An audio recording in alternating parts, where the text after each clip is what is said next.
Bueno, buenas tardes a todos, muchas gracias por acompañarnos.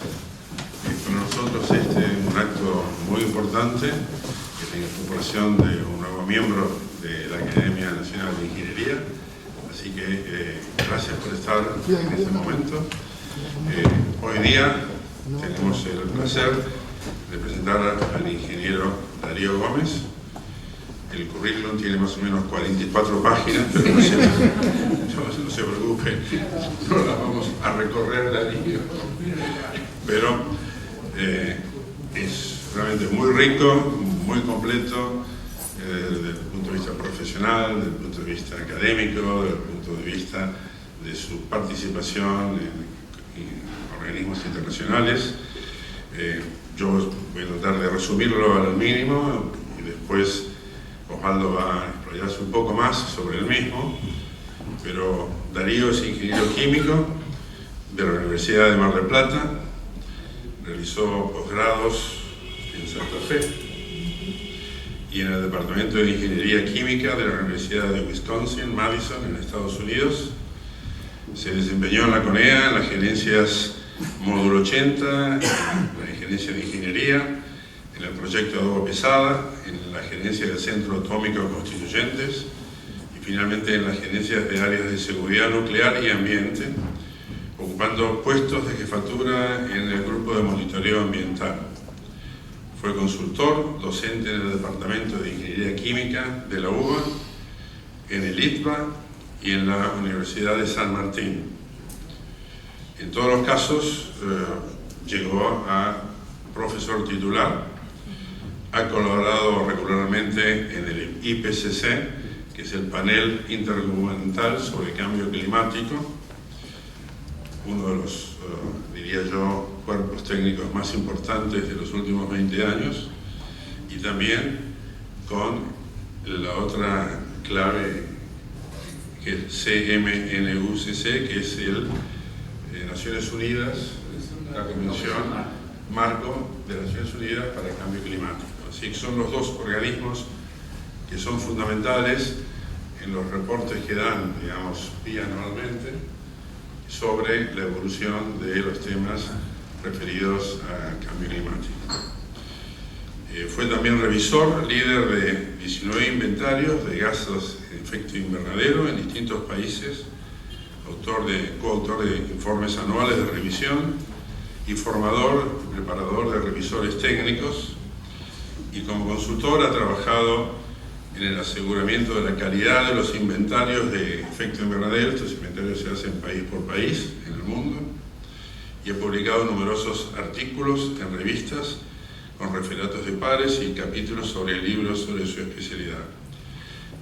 Como ustedes ven, estamos en presencia de un profesional de destacada participación y por eso estamos muy contentos de incorporarlo en nuestra academia. Así que, Darío, bienvenido y muchas gracias.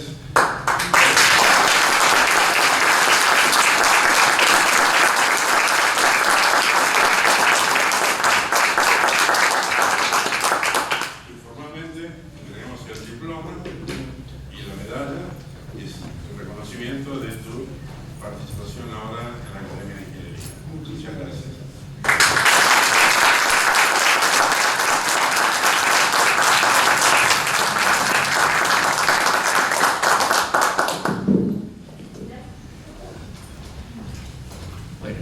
Quiero robarle mucho tiempo a la exposición de Darío, simplemente resaltar lo que ya ha dicho Oscar Piñar, nuestro presidente, porque sería redundante tomarle minutos a lo que realmente valioso que es su presentación.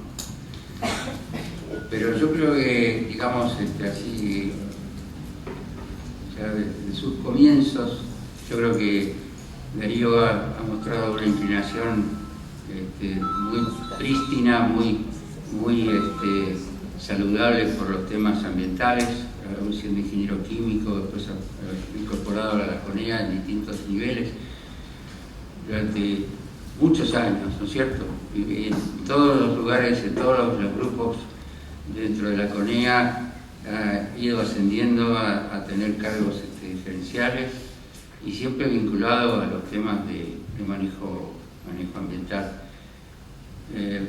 Como ex director del Departamento Ambiental del ENRE puedo dar fe de toda la colaboración que hemos recibido de Darío, porque teníamos contratados para las distintas mediciones de emisiones de gases de efecto invernadero de todas las generadoras eléctricas del país, ¿no? Y todo lo que significó el grupo de monitoreo ambiental para el ENRE en ese momento, bueno, muy agradecido por toda la seriedad, la honestidad, digamos, el espíritu de colaboración que ha mostrado en esa tarea, digamos, tanto él y después a cargo de Laura, por supuesto, que está por aquí presente también. Pero digamos que fue una experiencia muy interesante, profesional, interinstitucional, que es un ejemplo y ha sido tomado como ejemplo durante muchos años. Además de eso, yo lo que veo en su currículum, para redondearlo por lo que ya comentó Oscar, creo que además de su trabajo propio en sí mismo, el tiempo que le ha dedicado a la formación de recursos humanos. Si uno analiza el currículum y la cantidad de tutorías, de doctorados, de maestrías, ¿no es cierto?, digamos, de evaluaciones de proyectos, ¿no es cierto?, de la SIC, de ingresos al CONICET, de profesionales que durante su carrera, es decir, ha sido muy importante la generación de nuevos profesionales, ¿no es cierto?, en el tema ambiental. Y todo eso como parte además de lo que significaba sus responsabilidades como director del grupo de monitoreo ambiental. Y la otra, digamos, y tomando también como ejemplo su perfil internacional que mencionaba Oscar Viñar. Bueno, digamos, yo creo que desde el comienzo encontró el camino para instalarse como el auditor líder de todos los inventarios de gases de efecto invernadero, prácticamente, no sé, 30, 40 países ha visitado con esa función, revisando lo que significa las metodologías aprobadas a través del protocolo de Kioto, después del Acuerdo de París, por supuesto, todo lo que significó, ¿no es cierto?, esas mejoras metodológicas. Auditor líder, representante de Argentina en todos esos ámbitos. Los últimos viajes han sido a Alemania, corregime Darío, Inglaterra, tratando digamos, de revisar lo que son ajustes de metodologías, ajustes del ajuste, digamos, y siempre tratando de tenerlo como una persona idónea para hacer todas esas evaluaciones. Entonces, creo que hay un perfil global que realmente es difícil de encontrar en nuestros profesionales, ¿no? Tanto, digamos, dentro del sector ambiental, digamos, creo que, no sé, digamos, también es asesor o fue asesor, no sé, del gabinete de cambio climático en la Argentina. Es decir, digamos, no sé si tenemos el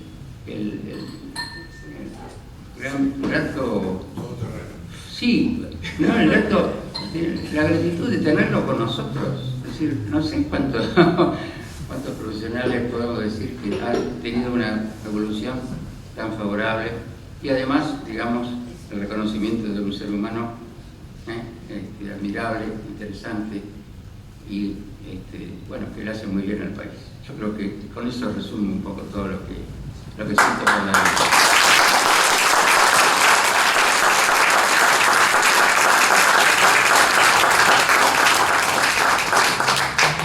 Ahora directamente desde Córdoba, las últimas novedades. Bueno, la verdad que es un gran honor estar aquí hoy y agradezco sinceramente a la Academia Nacional de Ingeniería, al ingeniero Viñar por la bienvenida y al ingeniero Postiglioni por la generosa presentación. es más de lo que merezco. Y el título de La humanidad en llamas no lo elegí en esta semana, en los anteriores. Lo elegí hace ya un tiempo, o sea que es casi una casualidad que tenga esta actualidad, pero no voy a hablar de esas cuestiones de todas maneras, pero sí hablar un poco de la relación de nosotros, los seres humanos, con la biomasa primero y luego con el fuego. Entonces, organicé la charla siguiendo un consejo del ingeniero Jauregui, que no me excediera demasiado, tratando de ser breve, así que preparé esta charla según 7 tópicos, 7 temas principales en 8 diapositivas y nada más que eso, y las organicé como diapares. Primero, las 2 primeras quiero hablar sobre la biomasa y sobre las otras 2 que le siguen sobre el fuego, las siguientes 2 sobre las emisiones de gases de efecto invernadero originadas por los fuegos y también por otras cuestiones que emiten gases de efecto invernadero a la atmósfera, no solo el fuego. Y finalmente, para terminar, con los inventarios de gases de efecto invernadero, que por suerte voy a decir muy poco porque ya el ingeniero Viñay y el ingeniero Costemegni han dicho demasiado sobre las cuestiones que yo voy haciendo por el mundo. Antes de todo eso, antes de empezar con esos tópicos, yo elegí esta imagen icónica tomada por Bill Anders en las vísperas de Navidad de 1968. Bill Anders fue un tripulante de la misión Apolo 8 y también un colega, porque era ingeniero nuclear. Y los 3 tripulantes de la Apolo 8 tuvieron la suerte de ser los primeros en ver la otra cara de la Luna. Y esta foto es hoy icónica en la historia ambiental. Es una de las consideradas fotos que de alguna manera ha cambiado la historia ambiental de la humanidad. Y entonces también decía Anders que veía la hermosura de nuestro planeta, pero también su fragilidad en el oscuro universo.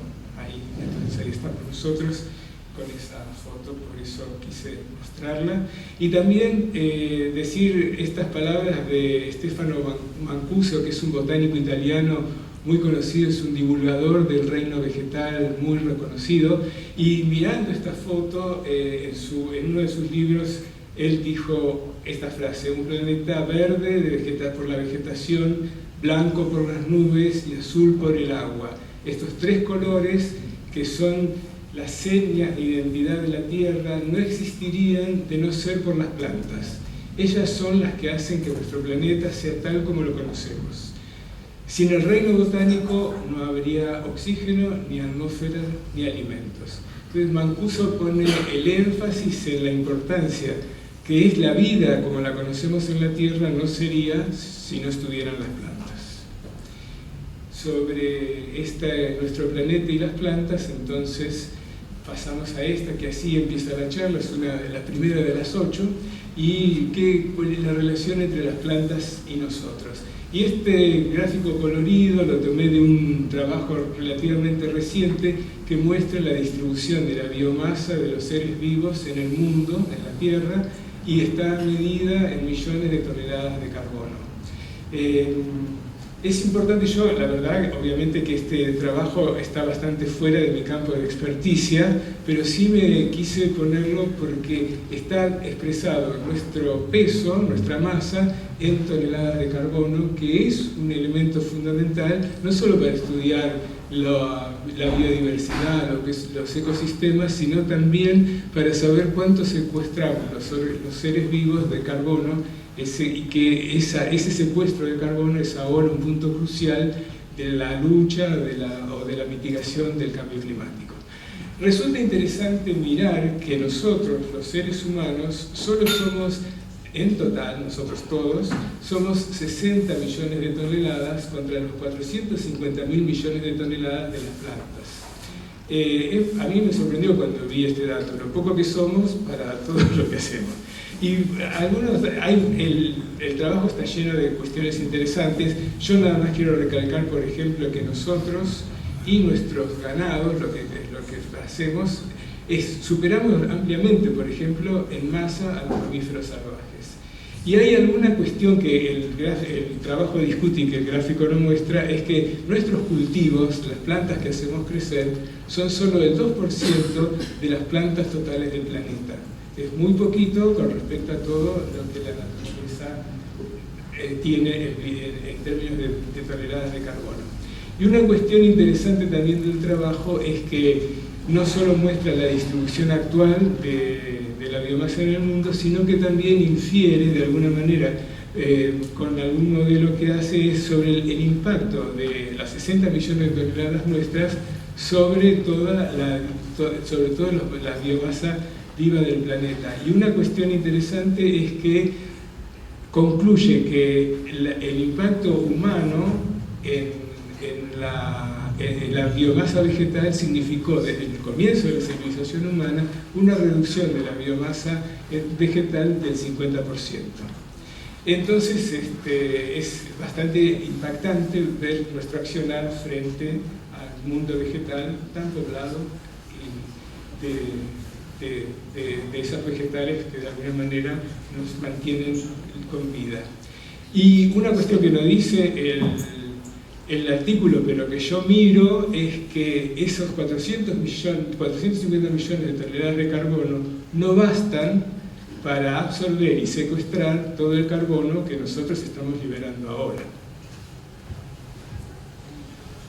La otra cuestión de la relación entre nosotros y las plantas, nosotros y la madera, la tomé de este otro trabajo bastante serio de 2016, que estudia la caída de la famosa Lucy, un homínido que es famoso porque se encontraron sus huesos y quizás sea el esqueleto más completo de los homínidos, y entonces los científicos, que siempre tenemos cosas interesantes para mirar, decidieron estudiar las fracturas de los huesos de Lucy para concluir cómo había sido su muerte, y concluyeron que lo más probable es que Lucy haya caído de un árbol de 12 metros de altura y finalmente haya encontrado la muerte.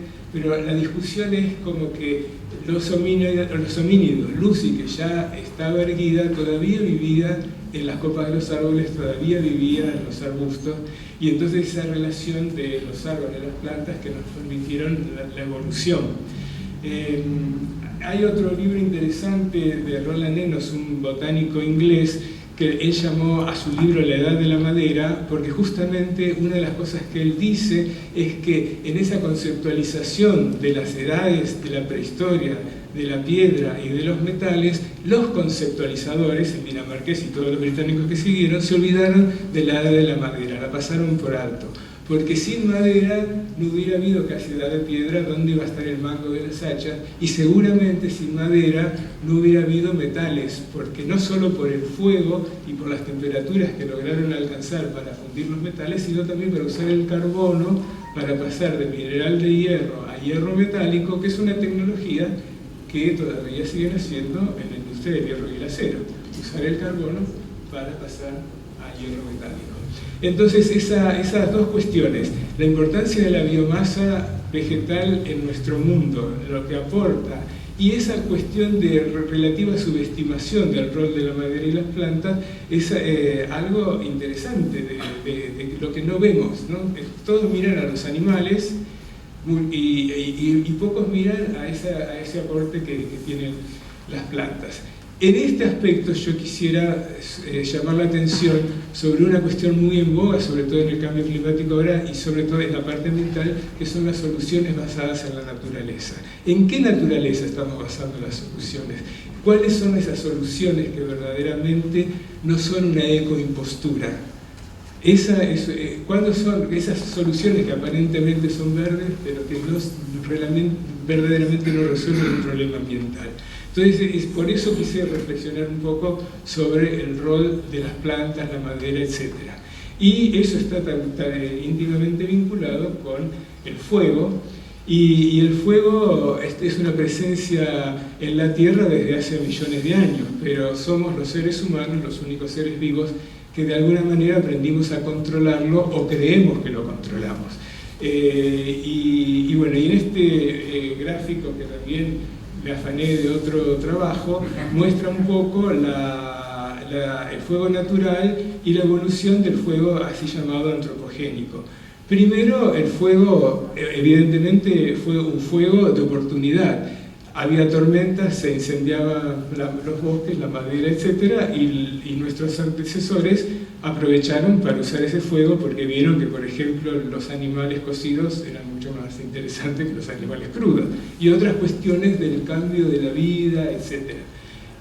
Luego vino una etapa, antes de que supiéramos encenderlo, vino una etapa muy interesante en la que supimos conservarlo sin saber encenderlo. Y ahí algunos dicen que ese fue quizás el primer oficio de la humanidad. Yo también digo que a lo mejor fueron los primeros ingenieros e ingenieras. Y también han resaltado que quizás conservarlo fue una tarea intelectual mucho más atractiva o demandante que encenderlo, porque hubo que saber conservarlo, hubo que saber cuál era la biomasa que era fácil de quemar para mantener ese fuego que de alguna manera se había originado. Entonces, quizás algunos dicen que fue muy valioso saber cómo encenderlo, saber cómo mantenerlo, no solo encenderlo. Ese saber mantenerlo ayudó para que en las épocas húmedas, lluviosas de África hubiera fuego, o que en el invierno de Alaska también nuestros antecesores tuvieran fuego. Todo esta quema fue quema de biomasa, de la biomasa vegetal. Entonces, el dióxido de carbono liberado por esa biomasa, de alguna manera, provenía de la fijación de la fotosíntesis. Y de alguna manera estaba en equilibrio lo que se quemaba, ese carbono liberado, con el carbono que había de alguna manera secuestrado las plantas. Todo cambió cuando nosotros empezamos a quemar carbón, que eso fue hace unos 3.000 años más o menos. Entonces dejamos de quemar un poco el paisaje que estaba debajo de la tierra y empezamos a quemar este paisaje más subterráneo. Y con la llegada de la revolución industrial, esta quema de carbón se aceleró. Y no solo se aceleró, también hubo un crecimiento, en el mismo tiempo empezó a crecer exponencialmente la población, empezó a crecer exponencialmente el uso de la energía. Y también fue contemporáneo el momento en que enjaulamos la llama de alguna manera, en las máquinas térmicas. Esa llama, al estar enjaulada, al estar encerrada, desapareció un poco de la vida cotidiana. Ya no necesariamente la veíamos todos los días, no estaba presente en el hogar como casa, el hogar como fogón. Y entonces esa quema de combustibles fósiles nos convirtió a la humanidad en una fuerza geológica que empezó a quemar paisajes subterráneos y también empezó a alterar el clima. Entonces ese fuego, que antes formaba parte era una herramienta esencial de la supervivencia, se convirtió en un tema de preocupación científica, política y social. Y el reto que tenemos ahora nosotros es que estamos quemando demasiados combustibles fósiles. Y quizás una posible solución o una posible aporte de nosotros como seres humanos, que somos seres de fuego, viviendo en un planeta de fuego, es tratar de poner en marcha esa capacidad que tenemos de controlar el fuego para tratar de mantener el equilibrio en el planeta. Bueno, y ahora viene un poco el tema menos filosófico y más ingenieril de lo que emitimos. Lo que emitimos nosotros con nuestras actividades humanas en términos de gases de efecto invernadero. Estos son las emisiones de las actividades humanas, no son las emisiones de la naturaleza, porque este es el concepto cuando decimos inventarios, compromisos, etc. Son los compromisos de nuestras acciones las que se toman los países, de lo que quemamos nosotros, no de lo que se quema naturalmente. Entonces, aquí están en este gráfico que muestra la serie de emisiones de 1990 a 2021. Parece poco, parece mucho. Esto ha sido un gran esfuerzo de todos los países, de hacer estas estimaciones de emisiones que sean bastante creíbles, confiables, transparentes, completas, etc. Y la serie a algunos les parecerá larga, pero si miramos desde lo que estuvimos discutiendo desde el comienzo del fuego hasta ahora, es una serie relativamente corta. Esta parte de acá, estas barras, son lo que corresponde a las emisiones de gases de efecto invernadero por acción de la combustión nacional, de lo que se quema en todos los países del mundo. Después viene esta parte de aquí, esa color gris, que son las emisiones fugitivas, no las que se queman, sino vinculadas a la industria, pero que no se queman. Por ejemplo, el gas natural que sale de los pozos, pero también el gas natural que sale sin encenderse cuando abrimos la hornalla y acercamos el fósforo. En ese tiempo en que no acercamos el fósforo, hay emisiones fugitivas de gas natural. Luego está las emisiones de los procesos industriales y el uso de los productos. Fundamental, un ejemplo típico de uso de productos es lo que nosotros cargamos a los aires acondicionados. Eso tiene un poder de calentamiento bastante global, esos gases, y eso está puesto acá en este color verdecito simpático. Después tenemos las emisiones de gases de efecto invernadero de las actividades agropecuarias, la fermentación entérica, el uso de fertilizantes, etcétera, de las actividades agropecuarias. Esta academia que nos recibe hoy amablemente. Estas verdes son las emisiones que podrían ser absorciones del uso de la tierra, el cambio en el uso de la tierra y la silvicultura. Y finalmente, tenemos también en negro las emisiones vinculadas a la gestión de residuos sólidos y de aguas, de fluentes, que básicamente ahí se libera metano y óxido nitroso. Y luego, finalmente acá, este limbo que se llama búnker en la jerga nuestra, son las emisiones también de combustión, pero de la navegación internacional y de la aviación internacional. Esas emisiones no se adjudican a ningún país y permanecen en ese limbo que se llama búnker, pero también son emisiones ligadas a la combustión del queroseno para los aviones y el fuel oil para los barcos, etc. Entonces, si nosotros miramos eso en 2021, la combustión nacional más la combustión internacional sumó el 70% de las emisiones totales. Es un número, es muy importante la combustión en términos de gases de efecto invernadero, pero también hay un 30% de las emisiones que no son producto de la combustión. Entonces es como, hay una cuestión interesante ahí.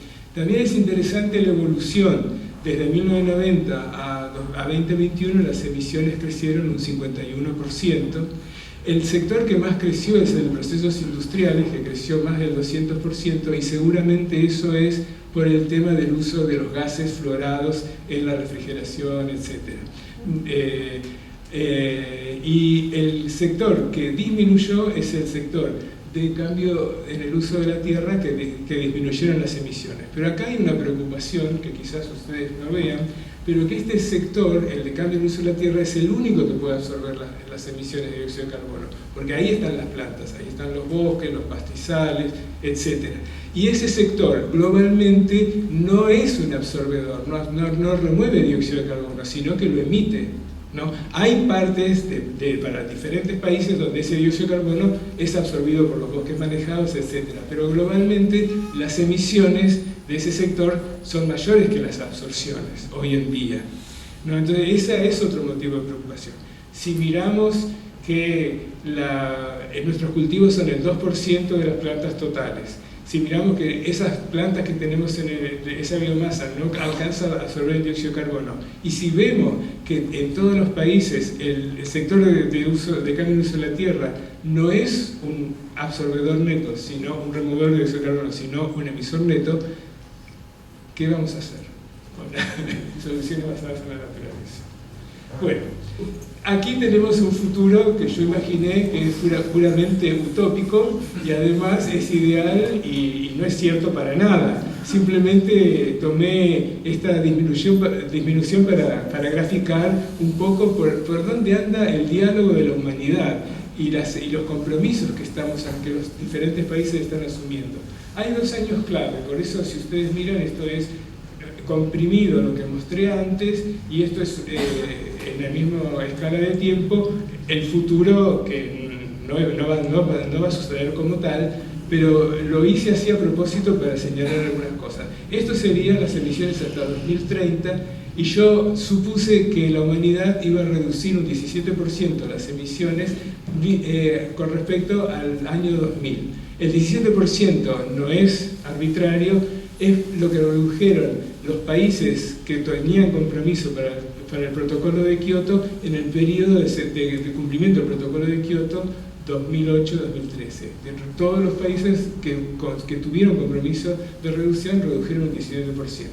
Si la humanidad en estos años hasta el 2030 redujera lo mismo, llegaríamos acá. Obviamente no vamos a llegar.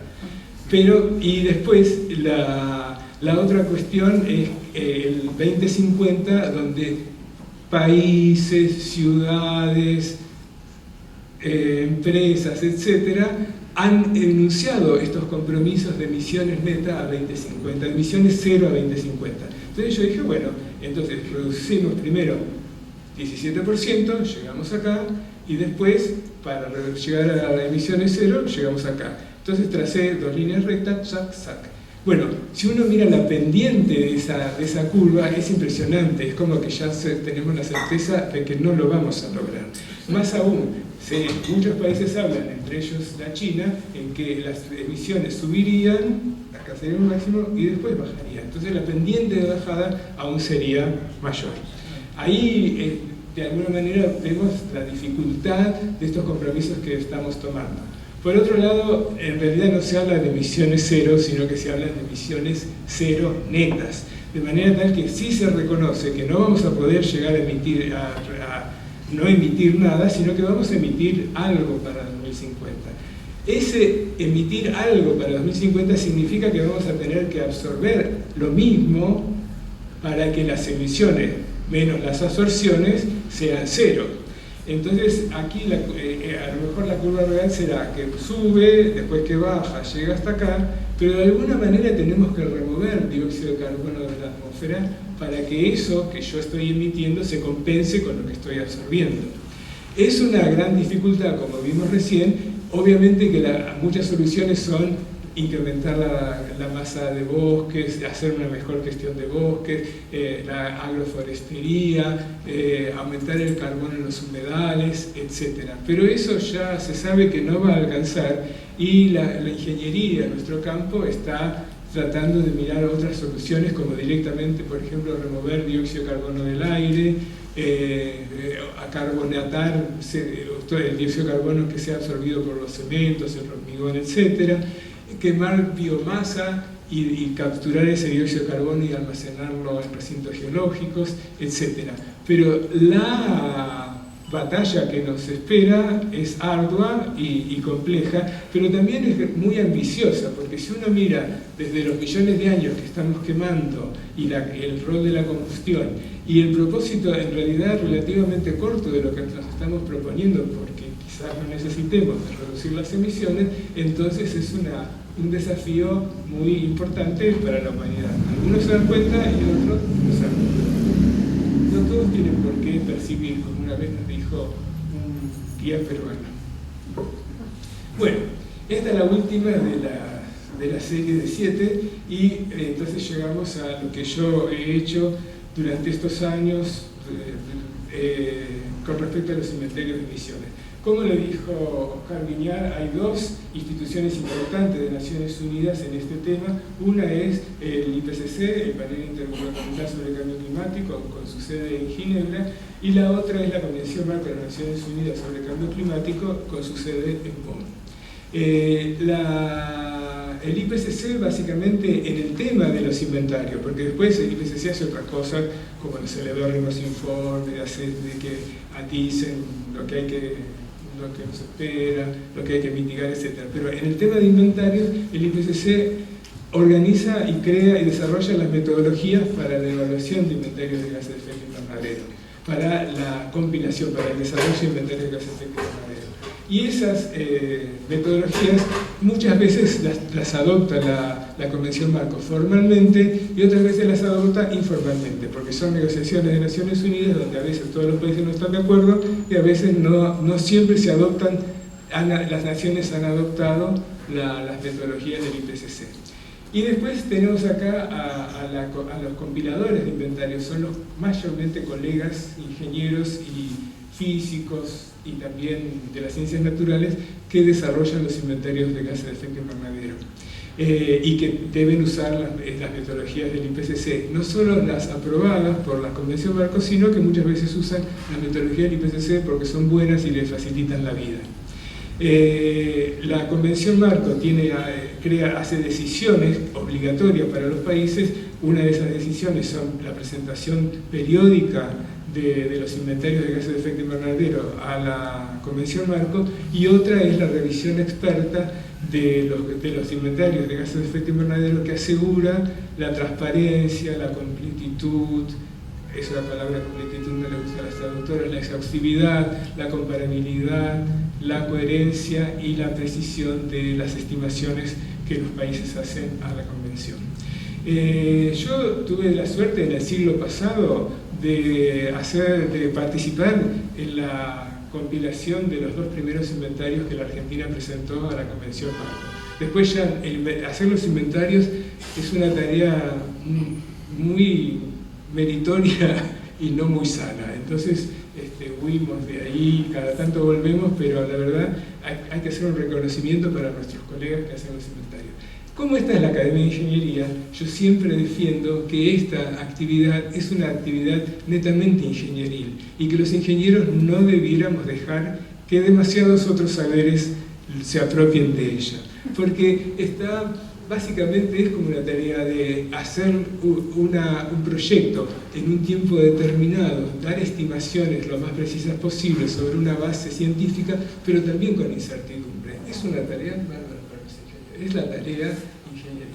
De repente hay otros saberes que uno los mira, por ejemplo, espero que no haya ningún estadístico acá, los estadísticos, porque se necesitan estadísticas para hacer los inventarios, pero uno mira a los estadísticos haciendo inventario y se da cuenta que le falta el conocimiento de la fenomenología, de la física, de la química, no solo es cuestión de estadística.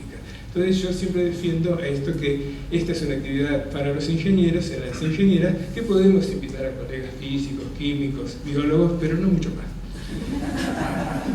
Y está la revisión de inventarios, de la que yo participo desde el comienzo del siglo, y entonces esa revisión de inventarios de alguna manera asegura que los inventarios y las estimaciones de los países son bastante buenas.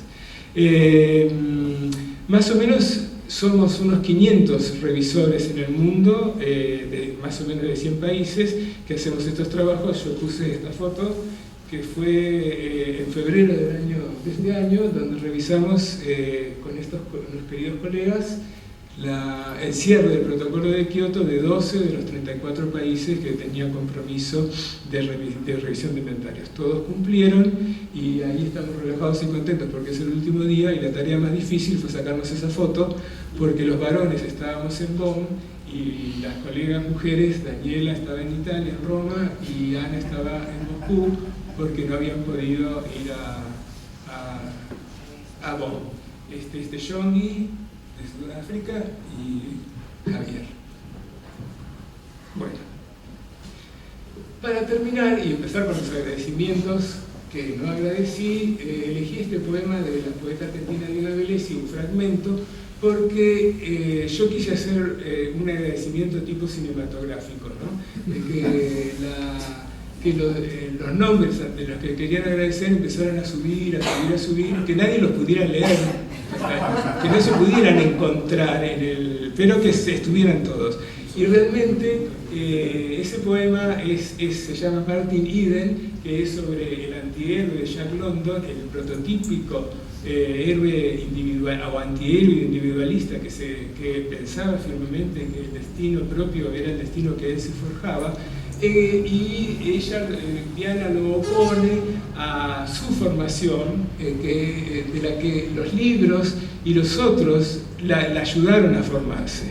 Entonces contrapone una formación individualista contra una formación de lo que uno se da en sociedad. Entonces a todos esos otros que yo tendría que agradecer son tan innumerables que no agradezco a nadie, porque el título me hubiera llevado mucho tiempo, y además cuando lo empecé a hacer, el lograr que fluyera lo hice bárbaro. Pero después cuando empecé a poner los nombres era una tarea que no podía terminar en una semana, porque me venía un nombre, me venía el otro, y acá me olvidé cómo los agrupo, por orden alfabético de nombre, por orden alfabético de apellido. Entonces no agradezco a ninguno en especial, sino a todos. Pero sí quería agradecer sobre los libros. Y entonces, estos son los lugares donde me sugirieron leer muchos libros y me exigieron leer muchos libros. Son los lugares donde yo me formé, todas instituciones públicas. Y entonces quería resaltar esto. Y este dibujito que está aquí ilustra lo que una vez me dijo un colega brasilero, que me dijo: ¿sabes lo que yo admiro de la Argentina? Que en todos los lugares, hasta aún en los más remotos, hay una escuela con una bandera. Entonces, la educación pública de calidad es algo que yo valoro y que sin ella hoy seguramente no podría estar acá con ustedes. Bueno, y este es el fin. Muchas gracias.